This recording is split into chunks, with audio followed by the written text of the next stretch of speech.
Bonjour à tous et bienvenue dans le PAE, le podcast auto-entrepreneur. Je suis Nicolas, community manager pour le portail auto-entrepreneur et également administrateur du groupe Facebook La Communauté des auto-entrepreneurs.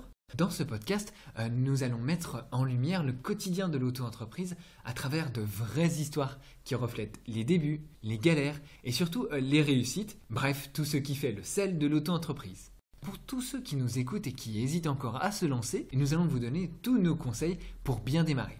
Aujourd'hui, je suis en compagnie de Romaric. Romaric, tu es conseiller au portail auto-entrepreneur. Est-ce que tu peux nous expliquer en fait quel est ton rôle ?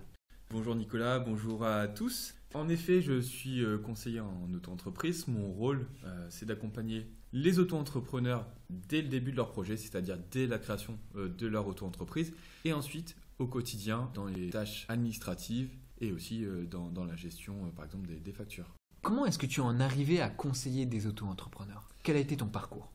Déjà, je n'avais rien à voir avant avec le statut auto-entrepreneur ou le conseil administratif. Je n'étais pas auto-entrepreneur, mais je travaillais un petit peu à droite, à gauche en tant que saisonnier. Je ne connaissais rien au statut. J'étais, je pense, comme la plupart des auto-entrepreneurs, un peu perdu avec les nombres, les administrations. Et puis, de fil en aiguille, j'ai appris et je suis désormais spécialisé pour pouvoir accompagner les auto-entrepreneurs. Mais parce qu'en fait, c'est ça, il faut quand même s'intéresser au sujet.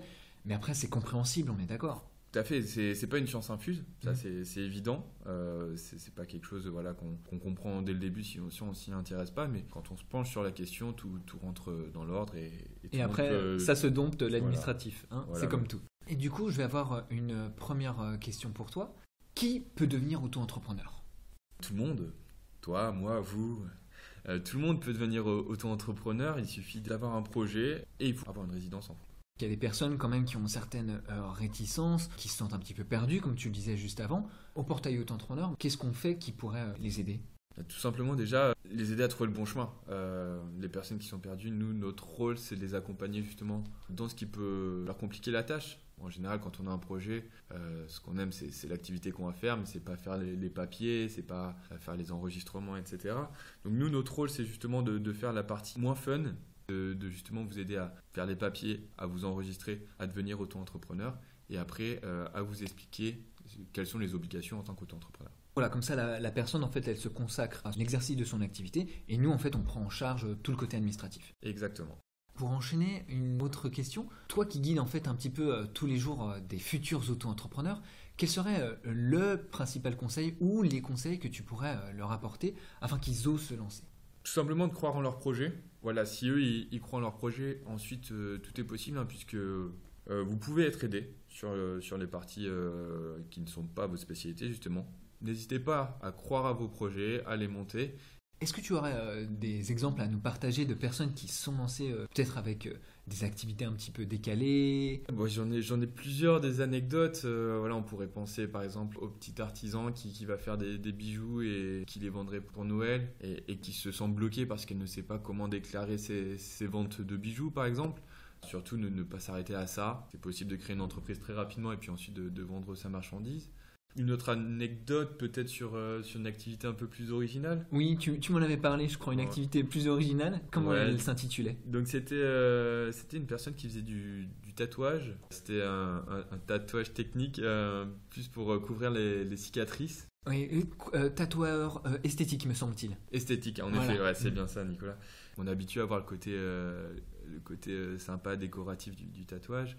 Et cette personne faisait du tatouage pour couvrir un peu les marques de certaines opérations et ça donnait un bon résultat. Et du coup, cette personne avait pu être immatriculée ? Tout à fait.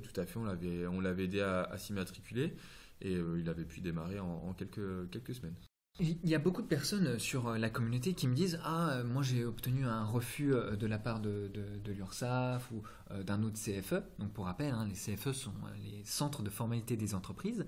l'URSSAF, CMA, CCI. Beaucoup de ces personnes se retrouvent avec des refus en disant ce n'est pas le bon CFE compétent, ou alors, au titre de leur activité, la formulation de leur exercice d'activité n'est pas la bonne.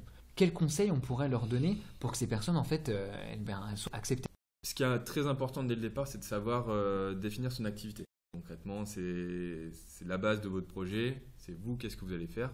Posez-vous déjà cette question, essayez de le mettre sur papier et à partir de là, ça vous dirigera plus facilement vers le bon centre de formalité. Sachant que voilà, là-dessus, vous pouvez être aidé pour ne pas vous tromper parce que c'est sûr qu'au début, entre la chambre de commerce, la chambre des métiers et l'URSSAF, il faut déjà connaître leur rôle à chacun.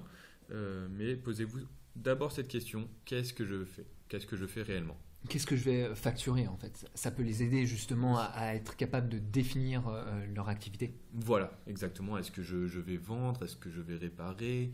Est-ce que je vais donner des cours ? Ça peut être des questions qui sont importantes au départ. Et toi du coup, Romaric, concrètement, comment est-ce que tu peux les aider avec ça ? Je peux les aider à définir leur activité. Alors, nous, on peut l'aider s'il nous explique un petit peu ce qu'il fait, peut-être à, entre guillemets, le mettre en intitulé.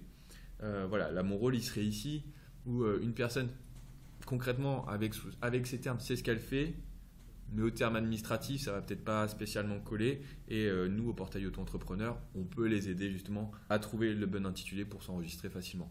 Et ça peut être important parce que de là va découler justement le code APE. Est-ce que tu peux nous expliquer un petit peu ce que c'est le code APE ? Le code APE, tout simplement, c'est un code qui classe les activités, principalement au niveau statistique, que ça aura une importance, mais ça peut aussi en avoir après au niveau de l'assurance. Les assureurs regardent souvent le code APE plutôt que l'activité enregistrée auprès de l'administration. Donc ce code APE voilà, a une importance pour être sûr qu'on est bien enregistré. Et Romaric, sur la communauté, j'ai souvent des personnes qui me font remonter des courriers qu'elles reçoivent juste après s'être lancées en tant qu'auto-entrepreneur. Effectivement, on reçoit beaucoup de courriers, mais comment elles peuvent faire la différence entre les courriers commerciaux, j'ai envie de dire, et les courriers véritables ? C'est vrai qu'en effet, il y a beaucoup de courriers. Donc, déjà, les courriers importants de la part de l'administration, les impôts, l'URSSAF vont vous contacter. Et au milieu de tous ces courriers, vous risquez d'avoir des courriers qui vous posent un peu question. Alors, des fois, des organismes tout à fait légitimes, parfois un peu moins. Si vous avez le moindre doute, on est aussi là pour vous accompagner avec notre page internet Contrôle Courrier. Vous allez retrouver tous les courriers, et il y en a beaucoup, justement, qui pourraient être commerciaux, voire des fois frauduleux, et avoir une réponse rapide et claire sur si ce courrier est important ou non. Du coup, on arrive déjà à la fin de ce podcast, Romaric. Est-ce que tu as un petit dernier mot à partager à notre audience ? Bien sûr. Le dernier mot que je pourrais leur partager, c'est lancez-vous. Ayez confiance en votre projet. Si vous avez une idée, n'ayez pas peur. Vous n'avez rien à perdre. Si c'est le côté administratif qui vous ralentit, il y a des conseillers qui sont là, le portail auto-entrepreneur notamment. On peut vous aider à faire vos démarches, à créer cette auto-entreprise. Donc concentrez-vous sur votre projet et le reste ira tout seul. Faites votre activité et nous on assure derrière l'administratif. C'est ça. Parfait. Et je te remercie pour ce dernier mot et j'espère te revoir très bientôt sur ce podcast. À bientôt Nico. À bientôt Romaric.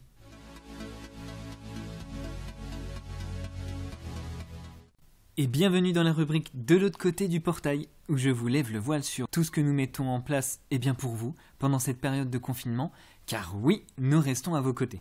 Sur nos réseaux sociaux, nous vous avons partagé des articles dédiés au reconfinement, ainsi qu'à l'évolution du Fonds de solidarité pour cet automne. En parallèle, nous l'avons condensé en différentes infographies, détaillant cas d'exercice possible de vos activités, les autorisations de déplacement, ainsi que les dernières évolutions du Fonds de solidarité. D'ailleurs, j'en profite pour vous rappeler que nous mettons à disposition un assistant Messenger qui vous guidera dans votre demande de fonds de solidarité pour le mois d'octobre, qui est possible depuis le 20 novembre.